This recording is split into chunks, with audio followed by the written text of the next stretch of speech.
بسم اللہ الرحمن الرحیم۔ السلام علیکم۔ ثانیہ کربلا انسانی تاریخ کا ایک دلخراش واقعہ ہے کہ جس میں پیغمبر صلی اللہ علیہ وآلہ وسلم کے پیروکار اپنے ہی نبی کے نواسے کو بے دردی سے شہید کر کے ان کا سر اقدس نیزے پر سجا دیتے ہیں۔ 11 محرم کو عمر بن سعد اپنے ساتھیوں کو دفنا دیتا ہے کہ جو اہل بیت کے ہاتھوں قتل ہوئے تھے، اور سیدزادوں اور اصحاب کے 72 جسد مبارک بے گور و کفن چھوڑ دیے جاتے ہیں۔ یزیدی لشکر امام علی مقام اور ان کے 72 ساتھیوں کے سر مبارک آپس میں بانٹ لیتے ہیں، اور اہل بیت کی شہزادیوں کو قیدی بنا کے قافلہ عمر بن سعد اور شمر لعین کی نگرانی میں کوفے کی جانب سفر شروع کر دیتا ہے۔ ادھر کوفہ کا گورنر عبید اللہ ابن زیاد اسیران کربلا اور شہداء کے سروں کو دیکھنے کے لیے بےتاب بیٹھا ہے، اور پورے کوفے کو دلہن کی طرح سجا دیا جاتا ہے۔ اسیران کربلا کے قافلے کے حالات یہ ہیں کہ شہداء کے سر نیزوں پر ہیں، اور رسول اللہ صلی اللہ علیہ وآلہ وسلم کی شہزادیوں کو بغیر کجاوے کے اونٹوں پر سوار کیا گیا ہے، جبکہ امام علی مقام کے لخت جگر شہزادہ امام زین العابدین کے ہاتھ بندھے ہوئے ہیں اور ان کو پیدل سفر پر مجبور کیا جا رہا ہے۔ اللہ اکبر! حضرت زین العابدین بیماری سے نڈال ہیں اور تھوڑی سے سفر میں ہی تھک جاتے ہیں اور جگہ جگہ رک کر سانس لیتے ہیں، لیکن شمر معلوم کوڑا مارتا ہے اور چلتے رہنے کا حکم صادر کرتا ہے۔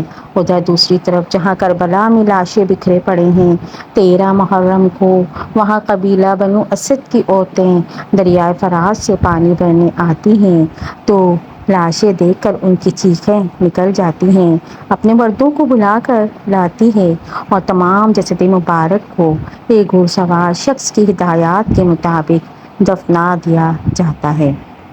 جریدِ طبی تاریخ الامم المملوک 3353 ابن کثیر میں یہ درج ہے۔ اسیران کربلا کا قافلہ کوفے کی جانب رواں دواں ہے۔ یزیدی سپاہیوں نے سستانے کے لیے قافلے کو راستے میں روکا۔ یہاں تاریخ طبری میں امام طبری البدایہ والنہایہ میں علامہ ابن کثیر لکھتے ہیں کہ یزیدی فوج شراب میں مست تھی، جس وجہ سے ایک سپاہی عنان بن زید نواسے رسول صلی اللہ علیہ وآلہ وسلم کی بیوی حضرت رباب کی طرف بدمستی میں بڑھا تو شیر خدا کی شیر بیٹی حضرت زینب سلام اللہ علیہا نے قریب ہی کھڑے دوسرے سپاہی کی تلوار کھینچ کر پہلے عنان بن زید کا بڑھتا ہوا ہاتھ کاٹا، پھر اس کی گردن اڑا دی۔ اس واقعے کے بعد کافی دیر تک لشکر میں خاموشی چھائی رہی۔ پھر حضرت زینب نے وہاں پر اہل بیت کی عصمت کے بارے میں خطبہ ارشاد فرمایا۔ امام طبری روایت کرتے ہیں کہ ابن سعد نے خولی کے ہاتھ امام علی مقام کا سر اقدس ابن زیاد کے دربار بھیجا۔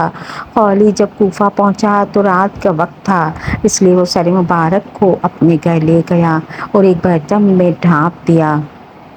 سر مبارک کو دیکھ کر اس کی بیوی نواز سخت ناراض ہوئی کہ یہ تم نے کیا ظلم کر دیا۔ وہ بیان کرتی ہے کہ خدا کی قسم میں نے دیکھا کہ ایک نور برابر آسمان سے اس برتن تک ستون کی مانند چمک رہا ہے، اور میں نے سفید پرندے دیکھے جو برتن کے ارد گرد منڈلا رہے تھے۔ چنانچہ 12 محرم کو اسیران کربلا اور نواسے رسول کے سر مبارک کو ابن زیاد کے دربار میں پیش کیا گیا۔ شیر خدا کی شیر بیٹی حضرت زینب اور ابن زیاد کے درمیان سخت گفتگو ہوئی۔ کوفہ کا درندہ صفت خونخوار حاکم عبید اللہ ابن زیاد، جس کی تلوار سے خون ٹپک رہا ہے، جو فرزند رسول امام حسین اور ان کے اعوان و انصار کا خون بہا کر مست و غرور اور کامیابی کے نشے میں بالکل چور ہے، اس کے مقابلے میں حضرت امام زین العابدین ایسا بے باک و سخت لب و لہجہ اختیار کرتے ہیں کہ ابن زیاد آپ کے قتل کا حکم جاری کر دیتا ہے۔ چنانچہ حضرت زینب ڈھال کی مانند آپ کے سامنے آ کر یہ نہ کہتی کہ میں اپنے جیتے جی ایسا ہرگز نہ ہونے دوں گی، اور ایک عورت کے قتل کا مسئلہ درپیش نہ آتا، نیز یہ کہ قیدی کے طور پر دربار شام میں حاضر کرنا مقصود نہ ہوتا، تو عجب نہیں کہ ابن زیاد امام زین العابدین کے پاک خون سے بھی اپنے ہاتھ رنگین کر لیتا۔ ابن زیاد نے شہداء کے سروں کربلا کے اس قیدی قافلے کو شمر لعین اور طارق کی قیادت میں یزید کے دربار شام کی طرف روانہ کیا۔ جب قافلہ کوفے سے شام کی طرف روانہ ہوا تو اہل بیت سے ایسے ہی سلوک کیا گیا جس طرح جنگ میں جیتے ہوئے قیدیوں سے کیا جاتا ہے۔ اللہ اکبر! اندازہ کیجئے دوستو، کیسے بدبخت ہوں گے ان شہروں کے لوگ جہاں سے قافلہ گزرا، لیکن وہ صرف خاموش تماشائی بنے رہے۔ امام زین العابدین سے منسوب روایات میں ابن زیاد، شمر اور تاریخ کا قیدیوں سے برتاؤ یوں منقول ہوا ہے کہ حضرت امام حسین کے شہزادے کو ایک لاغر و نحیف اونٹ پر اس حالت میں سوار کیا گیا کہ امام حسین کا سر نیزے پر اور قیدی عورتیں ان کے پیچھے اور نیزے بردار ان کے اطراف میں موجود تھے۔ اگر امام کی آنکھوں سے آنسو جاری ہوتے تو وہ ان کے سر پر نیزے مارتے، یہاں تک کہ اسی حالت میں وہ شام میں داخل ہوئے۔ شام کے شہر حلب میں مقام مشہد النقطہ کے گرجا گھر کے قریب یہ قافلہ رکا تو جب راہب نے دیکھا کہ قافلے کے ساتھ ایک شہید کا سر موجود ہے جس میں سے تازہ خون بہہ رہا ہے تو اس نے قافلے سے پوچھا کہ آپ کون لوگ ہیں اور سر مبارک کس کا ہے؟ یزیدی فوج نے کہا کہ فوج یزید کی ہے اور یہ سر حسین ابن علی کا ہے۔ راہب کہنے لگا کہ سیدھی طرح کہو کہ یہ سر تمہارے نبی کے نواسے کا ہے۔ یہ جواب سن کر سب خاموش ہو گئے۔ جب راہب نے دیکھا کہ یہ کسی معمولی انسان کا سر نہیں ہے تو اس نے شمر اور طارق کو بیش بہا قیمتی تحائف اور سونے کے سکے دے کر کہا کہ آج رات یہاں ہی رک جاؤ اور ایک رات کے لیے سر مجھے دے دو۔ لالچی سپاہی فوراً تیار ہو گئے۔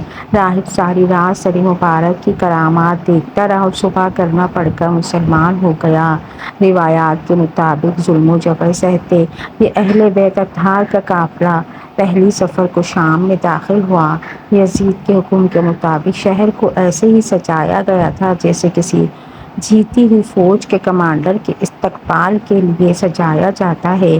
شہر میں داخل ہونے کے بعد اسیران کربلا کو جامع مسجد کے چبوترے پر بٹھایا گیا۔ یزید کے حکم کے مطابق محل کو سجایا گیا، تمام بزرگان شام کو محل میں مدعو کیا۔ پھر حکم ہوا کہ اب اسیران کربلا کو حاضر کیا جائے۔ ایک سونے کے تشت میں حضرت امام حسین کے سر مبارک کو یزید کے سامنے پیش کیا گیا۔ یزید نے اپنے ہاتھ میں موجود چھڑی کے ساتھ نواسے رسول کے ہونٹوں اور دانتوں کی بے حرمتی کی۔ دربار میں موجود مروان بن حکم کے بھائی یحییٰ بن حکم اور صحابی رسول ابو برزہ اسلمی نے جب یزید کی ان حرکتوں پر اعتراض کیا تو یزید نے ان دونوں کو ذلیل و خوار کر کے اپنے دربار سے نکال دیا۔ علامہ امام ابن حجر مکی شافعی روایت نقل فرماتے ہیں کہ جب یزید نے امام حسین کے سر مبارک کے ساتھ بے ادبی کی تو اس وقت یزید کے دربار میں ایک عیسائی بھی موجود تھا۔ اس نے بہت متعجب ہو کر کہا کہ ہمارے یہاں ایک جزیرے کے جا میں حضرت عیسیٰ کے گدھے کے گھر کا نشان ابھی تک محفوظ ہے۔ ہم لوگ ہر سال ہدیے اور نذرانے لے کر اس کی زیارت کو جاتے ہیں اور اس کی اس طرح تعظیم کرتے ہیں جس طرح تم لوگ اپنے کعبے کی کرتے ہو۔ بلا شبہ تم لوگ جھوٹے اور بیہودہ ہو۔ اسی طرح اس وقت ایک ذی یہودی بھی موجود تھا۔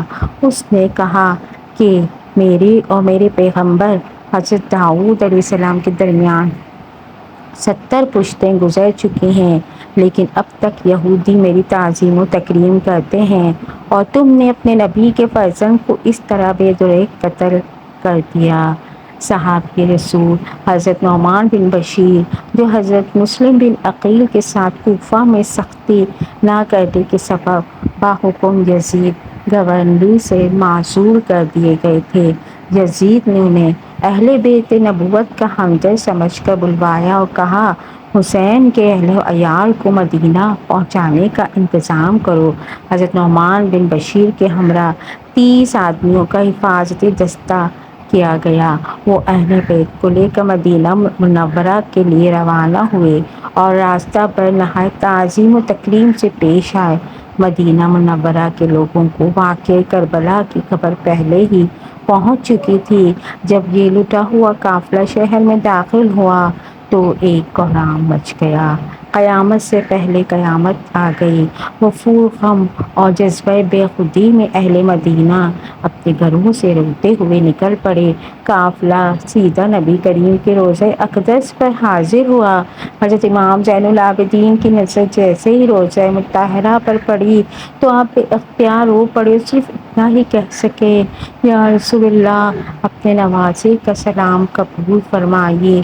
بس اس کے بعد مدینے میں ایک نہ تھمنے والے آنسوؤں کا سیلاب آ گیا۔ اگر میری یہ ویڈیو پسند آئی ہو تو اس کو لائک، شیئر اور سبسکرائب کیجیے۔